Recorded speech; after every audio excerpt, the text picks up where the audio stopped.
other treats. Vegan. Gluten-free and mostly raw. Okay, so it's all good stuff. All good stuff.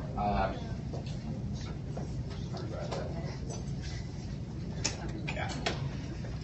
So thank you for coming to this little event. I know your time is very, very, very precious, so I do appreciate it, and I hopefully I'll be of service to you guys today. Can you guys hear me well up in the back there, Bob? No? Is it that? What does that mean? Okay, it's good. Okay, because that's like nothing. That's good. Remember. Okay, so thank you for joining me. You know, I know we wake up, and the first thing we wake up, I know if you're like me, you wake up and say, oh my God, I have all this list of things I have to do today. How many have a list of things they have to do today? The first thing you wake up, lots of it, right? So we're very, very busy, so I do appreciate your time. I'm going to try to keep it to 1 hour, you know, a few minutes for questions, so we should be out of here by 10:15. So I want you to turn to the person next to you, just to start her off a bit, because I like to put people a little bit uncomfortable. So connect and say, how are you?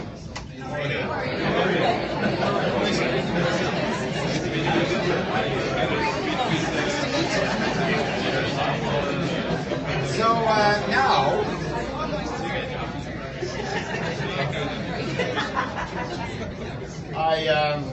I forgot to say, I'm very grateful. I have a lot of my family here today. My son is here somewhere, so I'll just stop over there. Get coffee. My daughter's coming in. She said she'd be a little late, and I'm very grateful for a few things. First of all, that they came to see me. First family event. My lovely family, my sisters, my nieces, so pretty excited. I'm going to say thank you to my son because he is a lot of my inspirations behind, you know, the stories I say, and it's not because I pick on him, it's because he inspires me. So thank you for being here. A lot of the ideas and the stuff, so thank you. So, you know, one of the things that is important is to be grateful. So I'd like you to think about 3 things right now in your mind. You don't have to say them out loud. 3 things that you're grateful for today. So 1 thing, 2 things. You get 3? Now I'd like you to turn to the person next to you and say 1 thing out loud that you're grateful for. The other person, pick one. One says, I'm grateful for, and the other person says why. And then just keeps quiet. Okay? All right, so turn to the person next to you and pick who's going to say, I'm grateful for, and the other person says why. And just be quiet.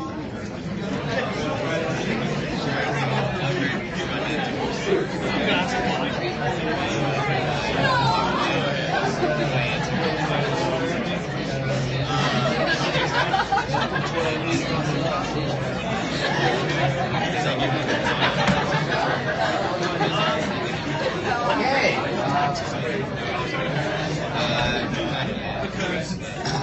Very, very energetic move this morning. How did that feel? Yeah. So, I'm a big of a fan. My daughter just came in, so thank you for showing up today. She is also behind a lot of the inspiration, the stories I say. My daughter keeps me focused on living a simple life. My son keeps me focused on living a creative life, so I can keep that. I'm a big, did you know I'm a big Robin Sharma fan? So now I'm more of a fanatic, I think he calls me. He's got police to stop me from haunting him. So now I'm a bit of a Seth Godin fan too. So, you know, I used to be a big football fan, a big hockey fan, and now I'm a big Seth Godin fan, a big Robin Sharma fan. And you could say, well, you know, why did you choose them? Well, you know, hockey's free to watch, well, pretty much free, not free anymore, it's fairly free. You can watch hockey, you can watch football on cable TV, but so is Robin and so is Seth. You can get them free on the internet. The problem I have is I can't do both. I have to choose.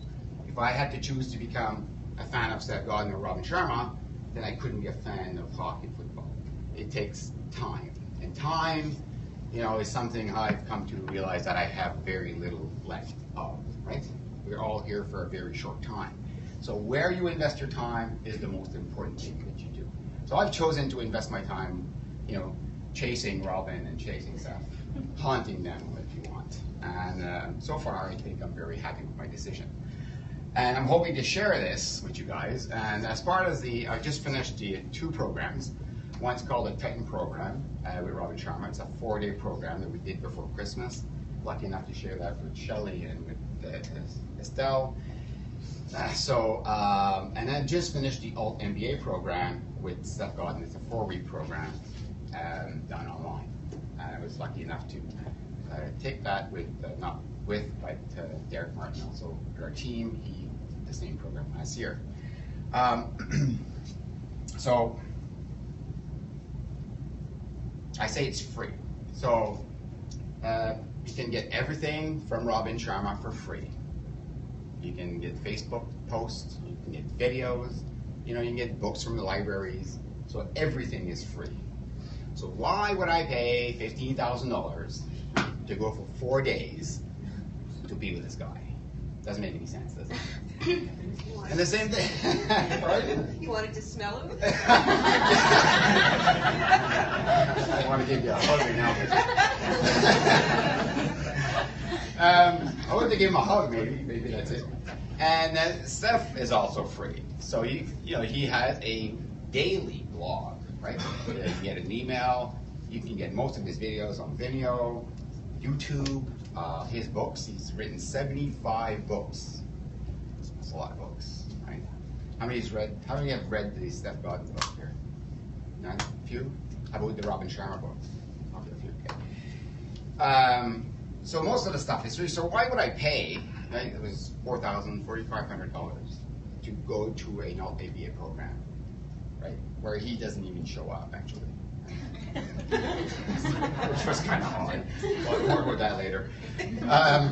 Why? I'm going to try to explain that to you guys, right? It's the new economy, right? It's a free economy. It's an economy of giving. And the more you give, the more fans you have. The more fans you have, the more you can charge for the events that you want to charge for, and the more you give. So the more you give, the more you get back, right? So we're going to talk about that today. So look, the first topic I want to talk about is what makes us happy. Did you know that out of 75 countries, the U.S. ranks 17th in the world as far as happiness is concerned? So even though we have the most capitalistic, for all intents and purposes, the more, focus on what we think makes us happy country in the world, they are not the happiest country in the world. Are you surprised by that? Actually, the Canadians are happier than the U.S. So, we are growing up, we've been taught that happiness is work hard, right? You become successful, and then you become happy, right? So, the things I've learned is that's not exactly correct, right? In your to-do list, right? How many had, I want to be happy today? Anybody? No. One? That's not surprising. I met this lovely lady, Mel. Some of you know her. We have awesome discussions. And she came up with a survey of the happiest countries in the world. And she was saying that the U.S. is ranked 17, and the reason for that, and some of the happiest countries in the world are South America's and places like Norway. And she was saying statistically what happens in these countries is they work less, right? They have less hours to work, so they're happier. And I debated this, with her, and something didn't quite, chime with me. She won the argument because she's a great debater. I went back and I thought back and I researched back and I said, I don't think I really believe those stats, right? And I'm not a big guy of big data is interesting. Managing with data is very interesting. But, if you look at only the data, you'll jump to the wrong conclusion. It's not really, they're not happier because they work less hours. They're happier because they have more meaning from work. So if you have meaning in your life, if your work has meaning for you, and let's define work. Work could be something like, your humanity project where you help people, get shelter during the cold winter months. That could be work. You define your work, but meaningful work is what makes you happy. Does that make any sense? So if you look at statistics, it would tell you we should work less. I think it's been proven, if you look at philosophy, if you look at history, that work is actually the meaning, right, in our lives. We need to work. We're unhappy because we're not fulfilled at work. Right? That make sense? So, think of the person you love the most. You have that person in mind? Think of the second person you love the most. You have that person in mind? Think of the third person you love the most. You got it? The fourth person. The fifth person. How many name themselves? One. So, to be happy, we have to focus on us once in a while. So, Robin Sharma taught me about the holy hour, the first hour of the day, spending on yourself, right? So, how many people have plans to be happy? One. How many people plan things on a daily basis to be happy? Do we focus on ourselves first, right? If you go into an airport, an airline, they'll say, put your mask on first before you put your mask on to your children, so you can actually help them. You can't help anybody if you're not happy. Make sense? Right? So, the first thing I've learned with these people is setting goals, right? So both Seth and Robin, the first thing they do, which is kind of interesting because, Robin is more of an emotional coach, right? They're both business people, by the way, and both of them will teach you how to get better at business. And you get better at business by becoming a better person. Person, yes. Yes, business is personal. If it's not personal, it's not worth doing. It's gotta be personal. So the first thing that Robin will tell you, because he's a very emotional guy, he'll make you cry. He made me cry several times every time I go see him. Not because I didn't give him a hug, but because he makes me cry. And Seth, right, is more of a grilling coach, right? So Robin will tell you the tools, how to do, and Seth will actually guide you to how to do them. If that makes sense, right? But both of them will set goals. So the most important thing they will tell you, the first thing that they tell you to do is this goal setting. Did you know that 3% of the population sets goals on a daily basis? 3%. Interestingly enough, just stats, but only 3% of the population owns 55% of the wealth in the world. If that doesn't convince you, let's go back to happiness. So,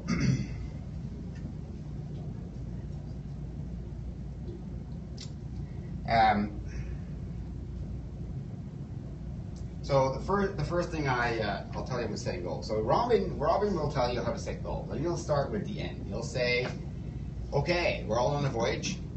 We're all going to die. When more we drink. But that's what we're going to do. We're all here. We're all in the same place. So start at the end. So write your I can't say that word. Obituary. Obituary. Thank you. Nice. So write that. Right. So he will get you in a group of 5, and you'll write on a piece of paper. You'll write your bit, and it's very quiet. Puts like some very awesome music, and you write this down, and you seal it in an envelope, and you write on it so nobody can read it. And you say, now stand in a group, and there's flowers in the middle. Sometimes he puts on this very intense music, and then he makes you read it to your group aloud. And that's when you cry, right? So we're all on a journey. If you don't start with the end in mind, how do you know you're going to get there, right? So if you start with that and you work backwards, 5 years, 10 years, 1 year, 1 week, 1 day, every day going forward, and you say, how am I going to get to the end of my life, right? Well, that's goal setting, right? And it doesn't really matter if it's the right goal at the beginning. You're going to get it because you do it often. right? So if you do it every year, you'll see it change over time. And that's how Robin does it. Seth, on the other hand, does it completely different. What he will say is say, write your goals, and then put it on the net, on the internet, which I did, which is public, right? So, like, yeah, so well, everybody's going to see these goals, right? So yes, and everybody's going to comment on them. People you don't even know, right? So we're in a class of about 100 people, all over the world, and they're online, and they'll come and comment on your goals, and they'll say, "Geez, you didn't push yourself enough. Geez, that's not really a goal." And you know, so from our Robin Sharma point of view, he made me cry. From a Seth point of view, he made me realize through the comments, right, that I got. One of the comments was, "You seemed to be intent that you're not giving enough." And I never saw it in myself, right? That I have to give more. So it was a very eye-opening experience, right? Because you have these people who want to help you. They're not there to criticize, they're there to help you, right? Help you get better. And by doing, you know, my posts and then by getting the feedback, it helped me refocus my goal. And I redid my goals because of that. But they are both intent on goal setting. So, you know, start with the end and then share them. Not share to brag, share to get feedback. Right? Does that make sense? So, if you want more on goal setting, you can read a few books. I can't remember them now, but I'll tell you in a minute. The other topic I want to talk about is I do here. All right. So one of the things I said I would talk about is you don't need a better car, or you don't need more money. You need more better purpose, right? So we're all brought up thinking we need better things, bigger things, faster things, more shiny things. No, we need better purpose in life. We don't need more things, we need less things. And both these coaches, these two gurus, will say the same thing, right?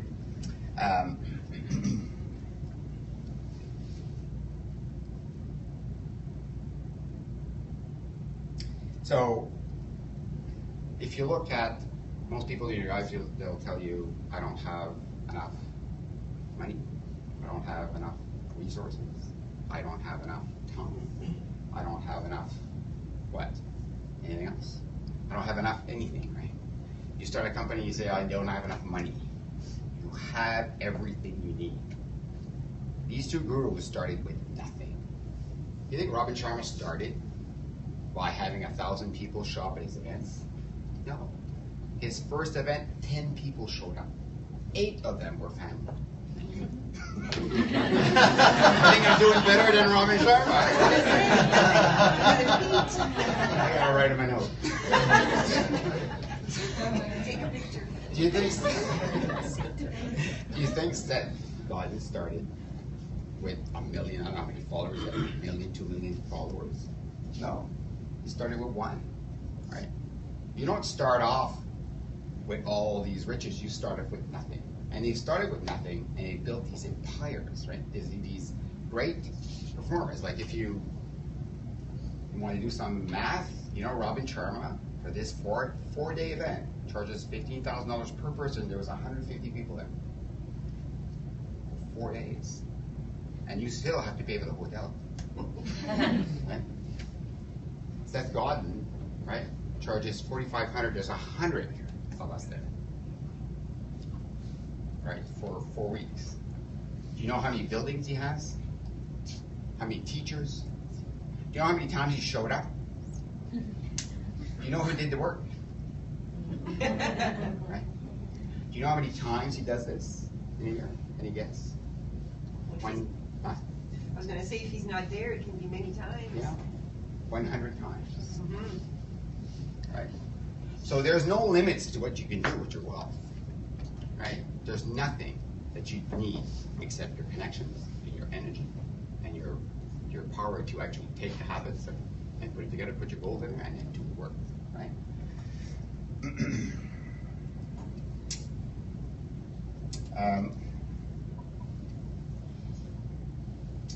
So,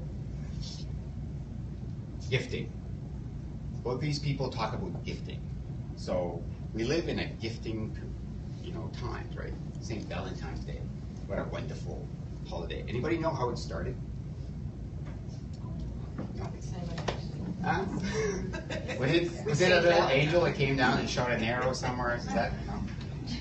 $20 billion. $20 billion is what we spent. Valentine's Day. $4 billion in jewelry.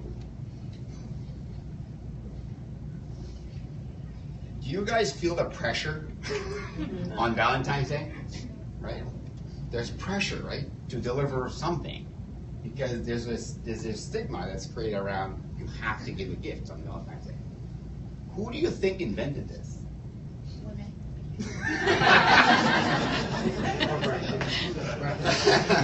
Business people. Business people. Yeah. Maybe a woman in business. I'm not sure. I have a feeling it's more of a guy, but it was invented to make you purchase stuff. Right? I got nothing on Valentine's. Nothing. Yes, I'm that audacious. I did make my wife a very nice soup. Something I'd never done before. The best I could have done. It took me a whole day to make it, and she appreciated it. Right? So what's the difference between gifting? I had this awesome conversation with Bob. I won't name his name because he's right here in the room, but with Bob about gifting. So gifting is, there's a social gift and there's a transactional gift. So a transactional gift is, I give you a gift, you give me a gift. You give me a chocolate, I give you a chocolate. Then I don't know what to buy you, so I give you a gift card, you give me a gift card. Then I give you cash, you give me cash. You see where this is going? That's a transaction, right? A social gift is, I give you something, a hug. I don't expect anything back in return. That's a social gift. Oh, you want one too? Oh yes, of course. It's a two-way street, right? So companies will have you think that these gifts are actually social gifts, right? But they're not. What Robin does is he gives, and he gives, and he gives, right? He gives it for free. All this stuff is free. Not all of it, but some of it, right? Seth also does the same thing, right? He gives a lot of the stuff for free. Not all of it, but some of the stuff is for free. You can't give everything, right? Of course, you'd be broke. So what do you give? It's a good point, right? So you have to be giving. So Robin would tell you, if you want to have $1 million, help 1 million people. How does that work? Well, actually, it does work, right? The more you give, the more you get back. You don't have to look far for this, right? But this is actually true. The more you give, the more you get back. Because you make connections. When you make connections, people care. And if you care, then they'll give back to you. And that's how the world works, right? Make sense?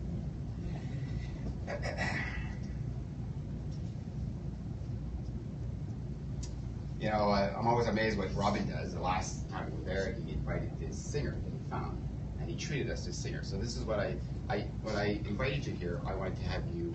This is my gift. I do this because it's a gift, right? I want to give back to my community. I care about this community. I care because I live here. I want it to prosper. So I want to share my knowledge, and hopefully it's a gift. Also, I want to make the best gift possible, so I treated you with some great food. And the reason I did that is because I care for your health as well. This is great food, right? And I know food fuels the brain and fuels your energy, and great food fuels your health. And that's what I want to do. So I've learned this from Seth and from Robin. You have to give. And Robin took this singer that he met in the London streets. He was just playing in the street. Found him. Found he had a mesmerizing voice. Brought him to Toronto to the Titan program, right? All the way to Toronto. Paid his expense and everything, and had him sing. Amazing singer. I have him on my iTunes now. Really, really amazing singer. So they do this to give, right? Seth did the same thing. He did a charity event, right? And it's a leadership course. I think a few people took it here from our group. And it's $150 US. You join, a whole bunch of people joined. He raised $50,000 for a 4-hour period and gave that to charity. Right? So they use their gift to give. Right? Okay, so when they started with nothing, they also said, you know, most people will say, I have this, I don't have this, I don't have. So we use our constraints, what we don't have, to limit us, to stop us, right? Pretend you're in the woods with a couple of friends. You're walking in the woods and you get lost. And you know there's wolves in the woods and it's getting dark. And you come to a stream and you have to cross the stream. And you freeze. Nobody assigned a leader. Who's going to make the decision?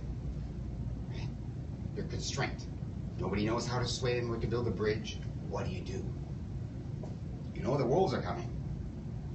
You're going to do something, right? Well, that's using your constraint, what you have at your power, 3 people. Maybe you build a bridge. Maybe you make a rope. You figure it out. You're using your constraints to move forward, right? But that's not what we do. We pretend the wolves that are not coming. We say, there's no wolves coming. Somebody will come to rescue me. The government's going to pay my wages. Somebody will invest in my company. Somebody will remove that. Somebody will appoint a leader to tell us what to do. So we camp out next to the stream and we wait. But we don't know the wolves are coming. And they're coming. And that's when we die. We just don't know we're dying. Right? So using constraints, right, what you don't have, right, is a way to propel yourself. It's a way to move forward. An example of a company that's used constraint to propel itself is Twitter.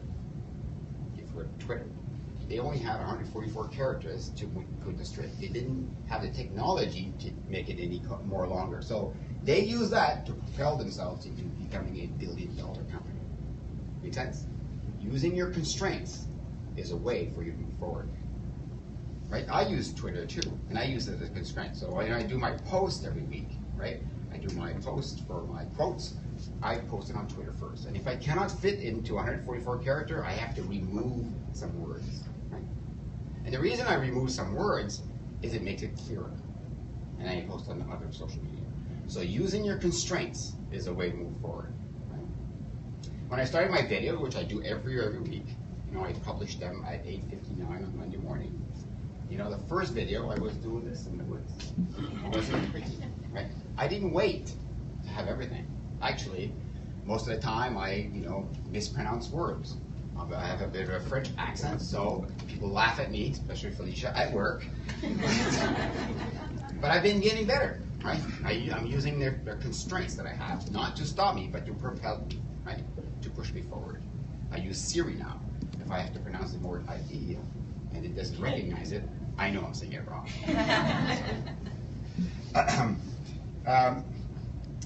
So when I say you have nothing, but you do have everything that you need at your disposal, you're just not using it. So Seth will say you have everything at your disposal because he gives you honest feedback. So the part of the program with Seth is that you post 17 projects in 4 weeks. It's grueling, right? So when you post your project, the next day is you have to receive feedback from people you don't know. They don't know you, you don't know them, but they have to give you honest feedback, helpful feedback. It's not important to be right, it's important to be helpful, right? If you're right and you're saying I'm right, you're not wrong, somebody will come and tell you you're bragging. Stop doing that, you're not helpful, right? So there's a coach that comes in and tells you these things. So when they provide you some helpful feedback, then you can grow. And that's what I mean, that you have everything at your disposal. We're all connected. We have families, we have friends, we have social medias. We're connected to 7 billion people around the world. You have everything you need to grow your business, to grow yourself, right? Robin on the other side will use your emotions to make you grow. Will use your deepest, he'll dig into your deepest fears, right? And you'll say, once you've figured out what you are fearful of, like doing this right now is fearful for me, right? That's what you gotta do. So there's 2 reasons I'm here. I'm here to give a gift, but I'm here because I didn't want to do it. And that's why I do these things, because if you're on purpose and you have intent and you do it for the right reason, then you have to do the things that scares you. That makes sense? So you do have everything you need, right? The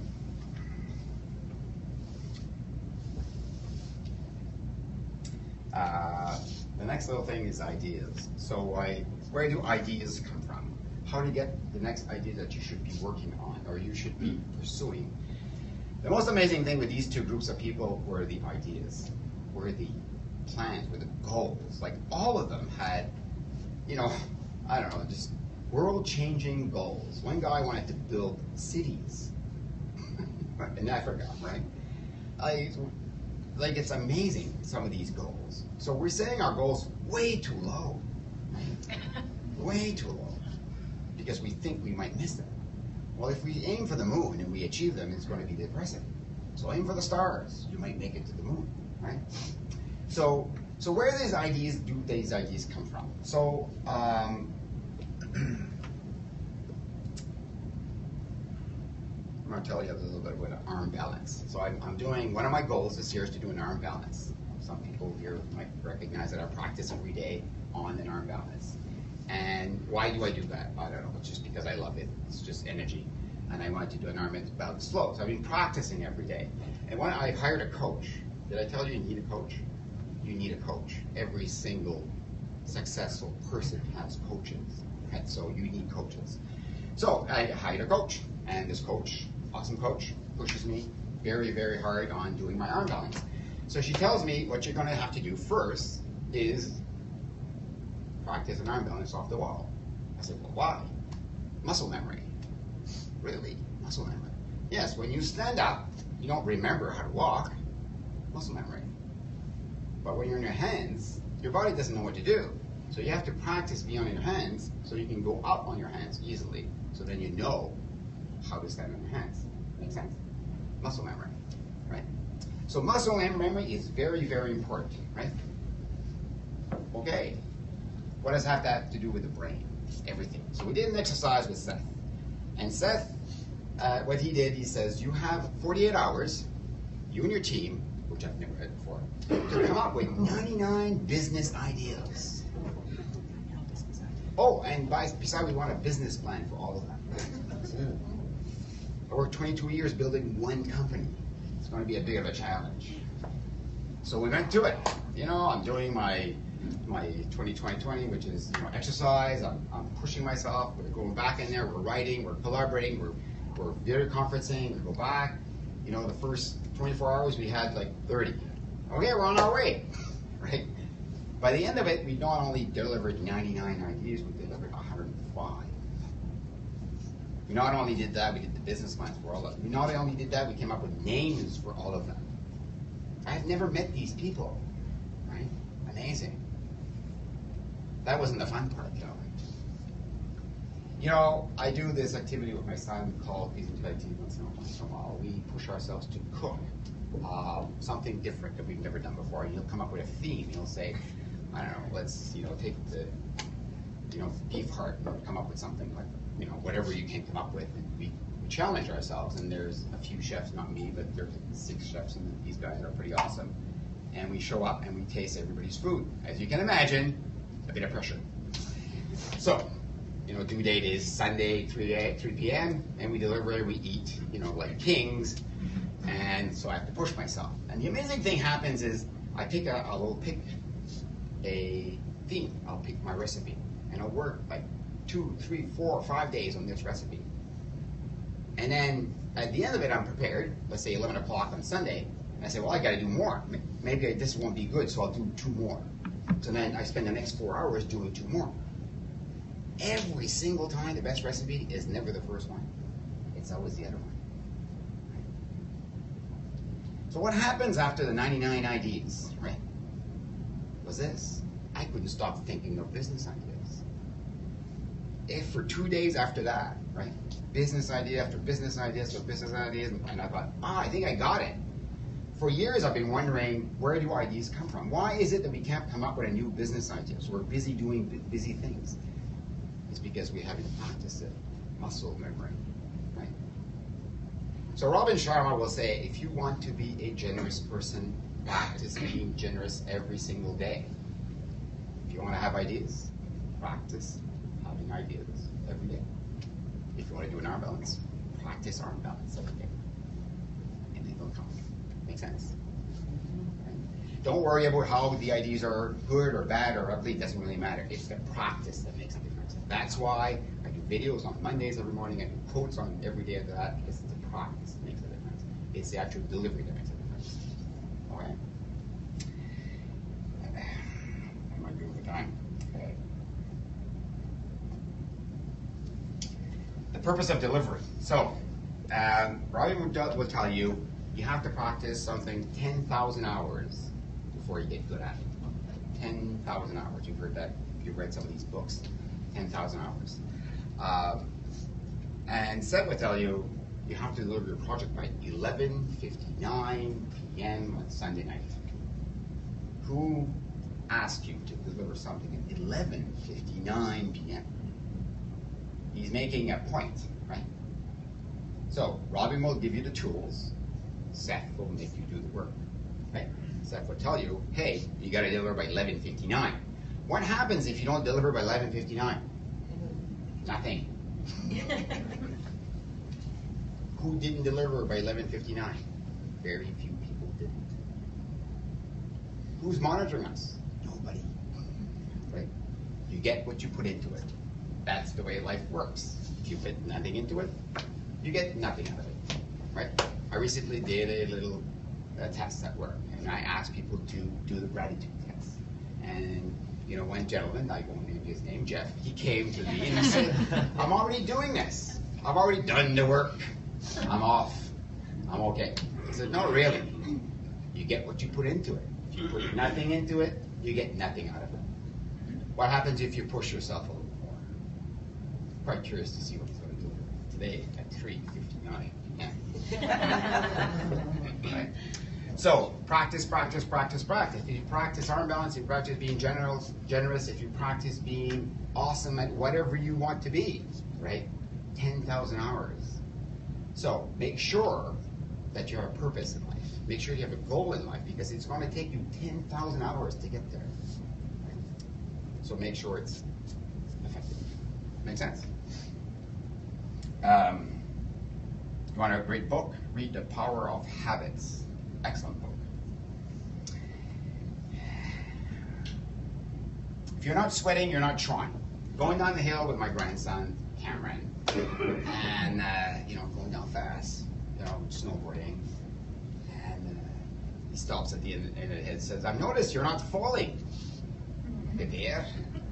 And I say, no, I'm not. He says, oh, you're not trying. Yeah, I wasn't trying. If you're not falling, you're not trying. That makes sense? If you go to the gym and you're not sweating, you're not trying. You're not getting it any better, right? So your muscle, you all know this, your muscle, when you're pushing yourself, you sweat, right? It hurts. That's when you know the muscle actually is working. Well, the brain's the same way. If your belly's not working up, you're not trying, right? You have to try, you have to push yourself. That's when you know when you're trying. You know when you go to the gym that you're hurting, you can't stand up because your legs, or you're walking like this. I've seen people walk like this because your glutes hurt, right? Well, when your brain is hurting, it means your belly's working and you're stressing. So what does Seth do? He pushes you to the limit, right? Before we got going, he sent us 8 books to read. I didn't get a year to read these 8 books. We had 3 weeks. It was Christmas. I decided not to start before the week after Christmas, so I had 1 week. Now, I read a lot, right? So last year I read maybe 40 books, so I read a lot. So 8 books is a lot for a week. I read 8 weeks. I read 8 books in a week. Amazing what you can do if you push yourself, right? So they push you to the limit. I had to learn 4 new tools that I've never used before. I had to learn a new process. I had to meet people and get going. By the end of week 1, I'm exhausted. I'm done. I'm working 6 a.m. till 12. Sometimes waking up at 4 because I'm not quite done, right? They push you to the limit. Then I crash on Saturday and it starts again next week. Robin will do the same thing. He feeds you with so much information. I had 150 pages of notes, right, of things to do. Your brain is like mush. You get out of there, you're like, you don't know if you're coming or going. At the end of the Seth Godin program, I'm a little depressed, right? That's when I know I've pushed myself. When your brain can't take it anymore, that's when you need to push yourself. Right? So if you're not sweating, you're not growing.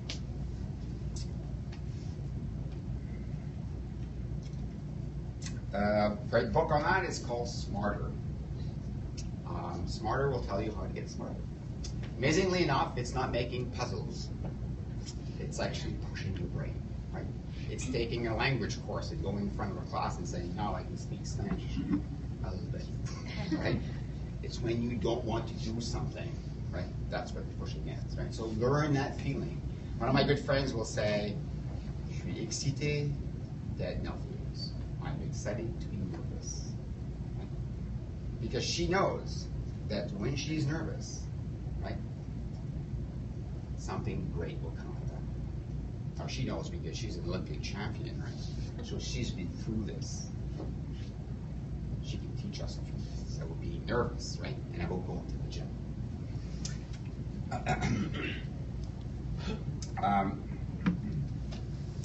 The enemy is closer than you think. So both these guys say the same thing. They will say, Robin will tell you that the enemy is negativity. They'll say that you got to get rid of the negative people in your life. That's hard. Why? You can't create with negativity. It drains you. It sucks the life out of you, right? So you have to control the negativity. You have to control that time. And you have to get rid of the people who are negative in your life. And the things that are negative in your life. That's why I don't read the news. I don't listen to the radio. I don't have cable TV. Kind of weird, eh? I don't have time. They're all very negative things. Right? But getting rid of those are easy compared to getting rid of the negative people in your life because they could be very close to you. But you have to do that if you want to move on. Right? A young man came to me and says, what if it's a father or a dad or a mother? Well, then you have to limit the time. You have no choice if you want to have a great life. Right? Your enemy is closer than you think. Seth will tell you that the enemy is you. Right? You are the reason why you're not advancing.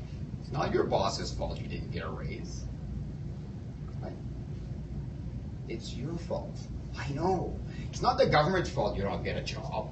It's your fault. You have to get up and do something. And he teaches you that by doing the way to get ahead in life is to deliver. Right? It doesn't matter.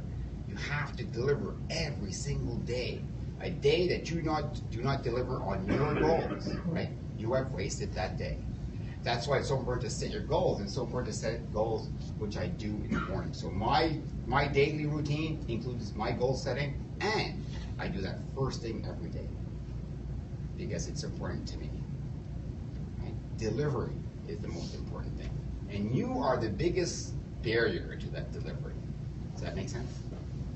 Right?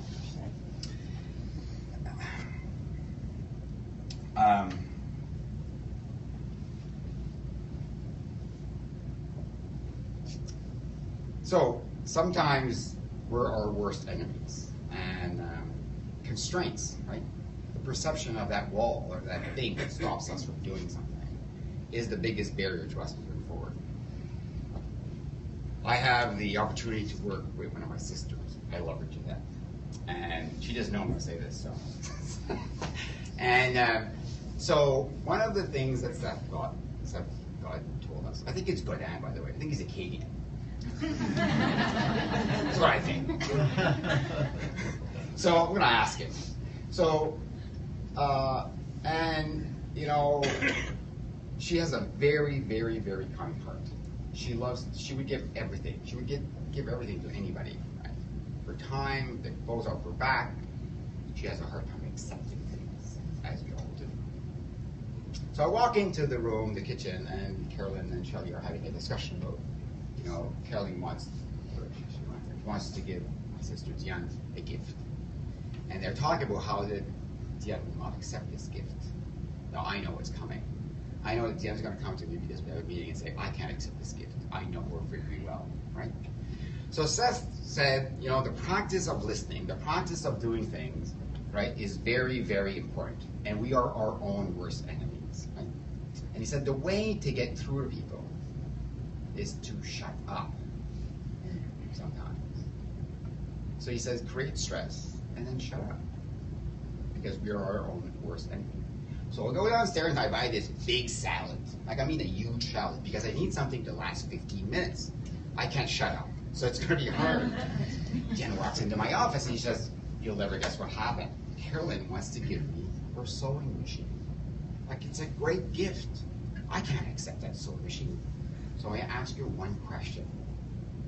Why do you think you're not worthy? I start eating myself. And then she starts arguing. Well, there's a lot of people that deserve more than me, that they're better. I'm not that good. I'm not going to use it that much. Well, maybe I would use it a bit. You're funny. Why aren't you talking? You had something in your teeth. And I'm like just chewing, right? I'm thinking, this is the longest 5 minutes of my life. Right? By the end of it, she's convinced herself that she should take it. I didn't say a word. God doesn't know. I wondered why you didn't say it. So, we've used this tactic in selling. Some of you who've read some of these books about selling, you say if you shut up, right, and the person will actually negotiate for you. And I've used this in the past. I've stopped using it because I thought it was kind of manipulative, right? When I bought my first boat, I went there and I didn't know anything about boats. So I asked the guy, how much you want for a boat? He said $13,000. I'm thinking, sounds reasonable. Oh, there's a rusted thingamajig there. What? A boat? Yeah, it's rusted. What's that about? He says, oh no, it didn't go in the water that much. Like, I don't know why it's rusted. It's fine. I didn't open the motor, nothing else. Okay, $11,000. Oh. Is that, why is that prop bent? And he goes on and on. By the time I'm done, the guy wants to give me the boat almost for nothing. I felt bad, right? The power of saying nothing under stress, right? Because we are our own worst enemies, right? Is a way to negotiate, but also a way to convince people of something that they know is right, right? So,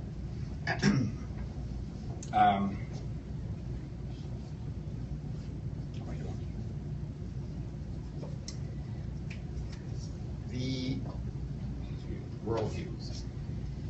Last little topic, worldviews. So both these gentlemen will tell you that worldviews are important. Worldviews of other people. Anybody have an argument with people once in a while? Find that occurring a lot? Yeah? All the time? No? I find everybody's wrong, I don't know. Everybody's under an opinion. We have an opinion on everything. Like, everybody's got an opinion on something. It doesn't matter what, right? And so here we are, and I told you that I don't listen to the news, right? And one of my posts was about news. So I posted on Seth Godin's the project, and this is my little story. So my story is this: every morning I go in the car with my wife. I turn off the radio. She turns on the radio because she listens to the news. Turn off the radio, she turns on the radio. Now I'll do this a few times because I know my limits. Turns it on one more time, that's off limits. She needs to listen to the radio. But most of the time, we end up with the radio off. Interesting thing happens when we start to do that. Now I don't listen to the news because I have a couple of reasons for it. I was in the news for a while, it wasn't good news, so it's easy for me to stop listening to the news. I didn't want to hear about myself anymore. So I said, no more news. For her, it's a little different story, right? But when I heard Robin Sharma say, don't listen to the news, I thought, okay, I'm going to stop listening to the news. And that's one of the things I do. The problem is, what do you do without that quiet time? So after a few minutes of silence, can you you guess what happens? We start talking about the important things, because we can't talk about the news. We have to talk about the important things, like family and events and what we're doing tonight, and we have a discussion. Right? We have a connection. Just like that little exercise I got you to do at the beginning of the class, right? So I asked you to do 2 things. Hi, how are you? I'm fine, how are you? I can't help you if you put on a suit and you give me a card and you say, I'm the CEO of Dovico. That doesn't give me anywhere. I don't know what to talk about. But if you say, I'm grateful to be alive and to have my kids here today with me. Why? Because then you have a connection. Make sense? So communication is very, very important. So that's what I post, right? Surprisingly enough, somebody says, have you thought about your wife in this situation?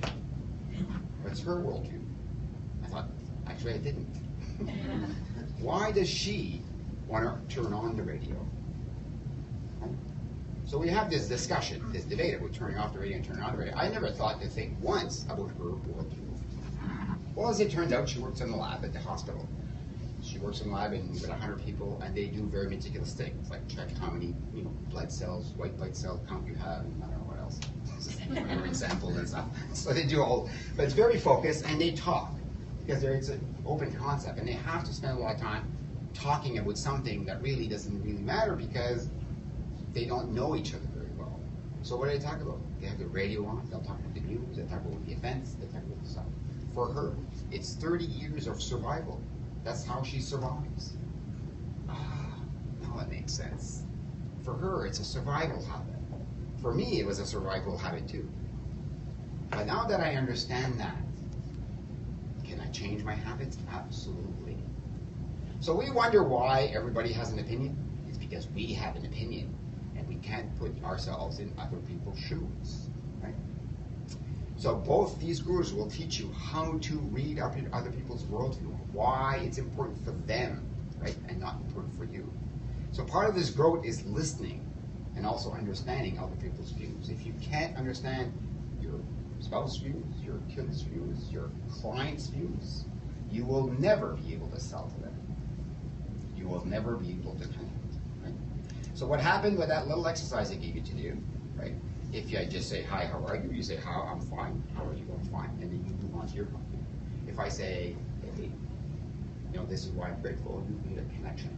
If you need a connection, you have a way to actually establish a bond with that person, maybe meet up, maybe share, and he has a way to help you with your life, right? Does that make sense? So that's the purpose of an introduction, is to get help. It's not to be right, it's to get help. The last part is there's no barriers to your success. Okay? Yeah, it's 5 minutes to 10, so I don't know if people have time constraints. It's all closed. Thank you. I said 10. It's 40. It's 40.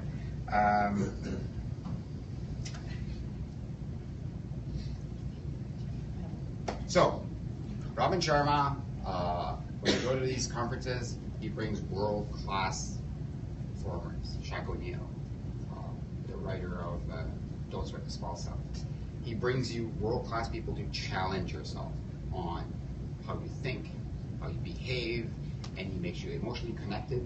Right? He gives you the tools, the 20-20-20, which is 20 minutes of sweat, 20 minutes of reading, 20 minutes of journaling. He will give you a tool to change your life. That's what he does. Seth, on the other side, Seth, he will give you the practice of how to get better. Right? What I got out of that, to me, I wouldn't change these for any other title. I didn't get a diploma from any of these things. I didn't get a graduate certificate. There was no, graduation. I can't put this on my resume. So what did I get out of it? I got energy, connections, and with people all around the world, and I got what I put into it. Right? And that's the secret of life. I don't know if that was helpful for you guys, but it was certainly a pleasure to be here and be part of your group. I'm going to leave you with this little thing. if you're interested in joining our team, because we're always looking for people, don't come, right? Because you have a diploma. Don't come because you're looking for a job. Don't come because you're happy with what you have. Come because you want to be afraid. Come because you want to be challenged. Come because you want to, change the world. And that's what we're planning to do. So thank you very much. I'll open up for questions if anybody has questions. Yes.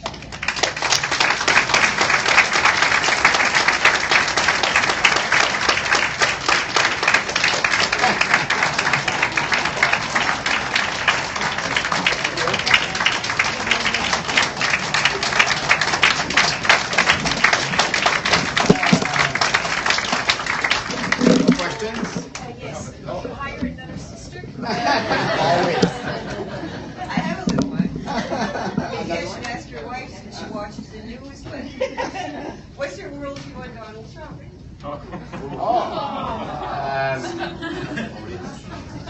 What's my view on world? What's my worldview on world, or what's my view on world? Worldview. What do I think he's like that? Well, I think he has learned that the way to be successful is to be controlled, and so he's using that as a way because he really believes that he's doing right, and he really believes that his way is going to save America. Right? He believes that the only way to do that, because he's been successful in his mind, right, by basically crushing everybody else. So he really believes that the way to win the world against the world is for America to be great, whereas the rest will fail. So I truly believe he believes that. Right? Anybody else? Other than Donald Trump questions? Yes. How many people you thought was coming here today? I had set my goal at 10, so I think we have a few from I don't know where they're coming from. It's from Twitter. No, I can't tell where they're from yet. Okay. I'm new to this. My first Periscope. Yes, Jeff. Oh, so I'm working on my book. It's called The Barbarians: How to Build and to a culture of barbarians, which is what we have. And I'm hoping to get it out by, I'm going to say, in a few months. I'll have my first draft, so I'm going to say June it'll be out. So, yeah. So what's the chances of you putting together a Titan group here in Moncton to allow us even a day or 2 days to experience that here in Moncton?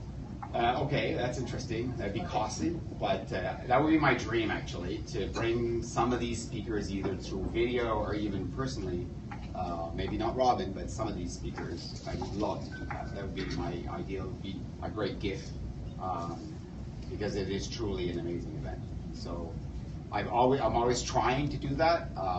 We'd have to get a couple hundred people at least to participate, right? But that'd be my dream. Anybody else? Good. Oh, yes, Bob.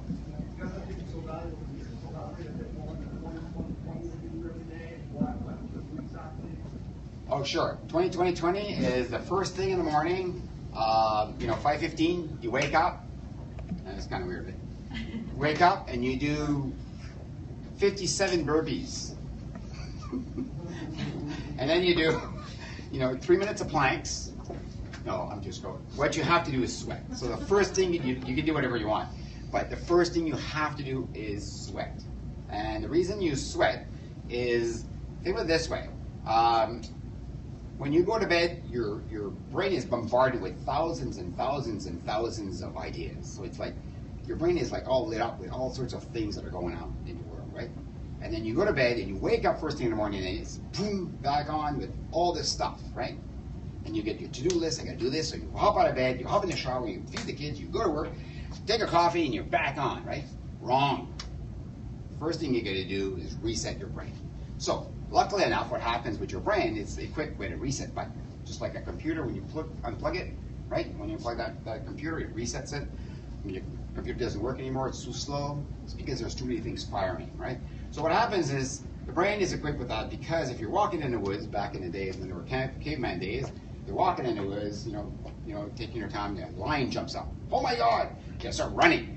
So the brain says, hold on, your body says, hold on, I gotta feed those muscles to run faster. So your brain takes about 25% of the energy that you need. So, but to run faster, you can't have the brain thinking. You have to have the brain running, So just, because all the energy goes to your muscles. So it unplugs your brain, right? Because it thinks you're being attacked by a lion. It only thinks that if you're sweating. If you're walking or if you're just lifting weights, it doesn't think that. But if you're sweating, I mean like CrossFit sweating, like you're out there, you can't think anymore, that's when your brain's reset, right? So you can do that by doing 56 burpees in 3 minutes or 10 minutes, like it really. You can do that by doing steps. You don't have to go to the gym, but you do if you go. CrossFit's a great way to do it. Yoga is a great way to do it. You have to sweat. Sweat resets your brain.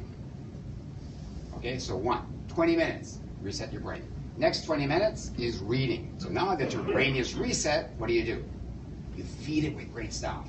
So you read an inspiring book. I'm not talking about Archie's or novels. I'm talking about great books, right? Something you're really interested in. You feed your brain with stuff. So what happens, instead of having a million connections, you have one big connection from one point to another, right? You're just thinking about that. 20 minutes of that. And then 20 minutes of journaling. So you journal because you want to write about the things that you're going to do today, right? You write your goals, you write your gratitudes, and you write about the awesome things you have, and then ideas start to happen. And then you do the work. So that's the 20-20-20, and you do 1 hour of actually work on the things that you need to do. So that's the 20-20 work. So you feed it, right? You reset, you feed, and then you create. Make sense? So that's 20-20, that's Robin Sharma's formula. Okay. Awesome question, thank you, Bob. Anything else? Okay, grab some stuff on the way out. Thank you again for coming. Thank you. I'll have a list of the books. If you want them, I'll put them up on Facebook.